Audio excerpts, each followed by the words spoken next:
kusema na maisha yetu, umekuja kusema na kila hali ambayo tunaona Baba ni nzito.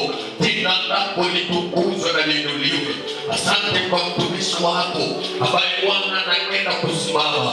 Bwana, tunamweka mikononi mwako, utumikie sawia na mapenzi yako ili ulivyopanga kumtumia.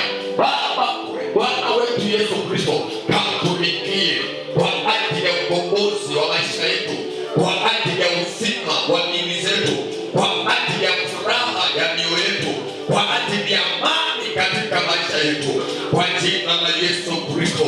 Asante Mtakatifu, maana wewe ni mwema. Endelea tu kumshukuru Bwana wakati mtumishi wa Mungu anapokuja, naenda kusema na moyo wako.